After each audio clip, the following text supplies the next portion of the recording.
नमस्कार मित्रों, एक प्रश्न रोज का एंथ्रोपोलॉजी डोज का प्रश्न श्रृंखला में आपका स्वागत है। मित्रों, अब तक हमने 55 प्रश्नों पर बात की थी, 55 क्वेश्चंस, और अब हम आगे के प्रश्न क्रमांक 56 पर बात करेंगे। प्रश्न क्रमांक 56, संस्कृति संवर्धन के प्रसारवादी सिद्धांत पर प्रकाश डालिए। तो उत्तर रहेगा, मानव एक विवेकशील प्राणी है। मानव में आविष्कार करने की क्षमता सीमित है। विभिन्न संस्कृतियों में हम जब समान सांस्कृतिक तत्वों को देखते हैं तो इसका मूल कारण प्रसार है। जब भी दो सांस्कृतिक समूह परस्पर संपर्क में आते हैं तो उनमें एक दूसरे के रीति रिवाजों, कला, धर्म, भाषा एवं भौतिक वस्तुओं का परस्पर आदान प्रदान होता है। अधिक शारीरिक निकटता होने की स्थिति में सांस्कृतिक प्रसार के भी अधिक अवसर होते हैं। प्रश्न क्रमांक 57, 57वां प्रश्न, पर संस्कृति ग्रहण किसे कहते हैं? इसके लिए अनुकूल परिस्थितियों पर प्रकाश डालिए। तो उत्तर रहेगा, पर संस्कृति ग्रहण जब कुछ संस्कृति तत्वों के स्थान पर बहुत सारे संस्कृति तत्वों को अपना लिया जाता है तो उसे पर संस्कृति ग्रहण कहा जाता है। दुबे के अनुसार दो संस्कृतियों के संपर्क की स्थिति में जब एक संस्कृति दूसरी संस्कृति के तत्वों को अपनी इच्छा से या किसी दबाव से ग्रहण करे तो इस प्रक्रिया को हम पर संस्कृति ग्रहण कहेंगे।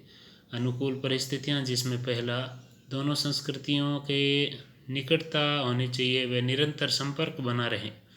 दूसरा, संस्कृति प्रतिमानों में पर्याप्त समानता हो, दोनों के उद्देश्यों में भी पर्याप्त समानता हो।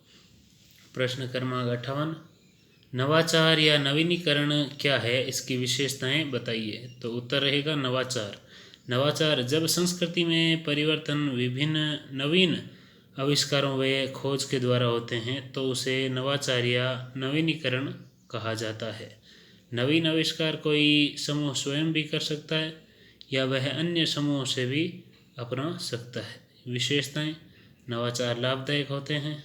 दूसरा, नवाचार में एक या अधिक नवीन संस्कृति तत्वों को अपनाया जाता है। तीसरा, नवाचार की प्रक्रिया सचेत होती है।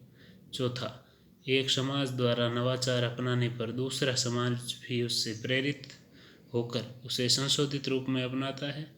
फिर प्रश्न क्रमांक 59 या 59वां प्रश्न, संस्कृति के प्रसारवादी संप्रदाय को समझाइए। तो इसमें संस्कृति प्रसारवादियों में 3 संप्रदाय रहे हैं। पहला संप्रदाय ब्रिटिश प्रसारवादी संप्रदाय। इसके अनुसार मिस्र प्राचीन सभ्यता व संस्कृति का केंद्र रहा है। दूसरा, जर्मन प्रसारवादी संप्रदाय। इसके अनुसार भिन्न भिन्न स्थानों पर संस्कृति का जन्म हुआ और अन्यत्र इसका प्रसार हुआ। इसके अलावा तीसरा, अमेरिकन प्रसारवादी संप्रदाय। तो इसके अनुसार विशिष्ट सांस्कृतिक तत्वों का जन्म उस संस्कृति के केंद्र में ही होता है और धीरे धीरे व्यवहार की ओर फैलता है।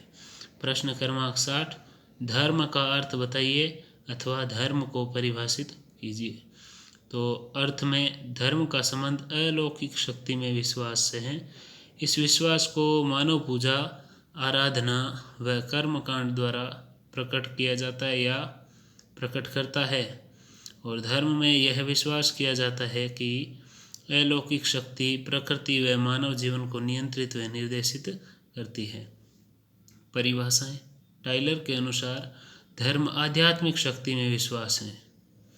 जॉनसन के अनुसार धर्म कम या अधिक मात्रा में अलौकिक शक्तियों, तत्वों तथा आत्मा से संबंधित विश्वासों एवं आचरणों की एक संगठित अवस्था है। बहुत बहुत धन्यवाद। आगे के प्रश्न अगले वीडियो में करेंगे और आगे के वीडियो इसी प्रकार प्राप्त करने के लिए आप हमारे YouTube channel study with Shaktidan subscribe कर और बेल आइकन दबा सकते हैं, जिससे आपको सभी सूचनाएं मिल जाएगी। और वीडियो को अधिकाधिक शेयर करें, लाइक करें, जिससे कि और भी अधिक आपको वीडियो प्राप्त हो सके। बहुत बहुत धन्यवाद।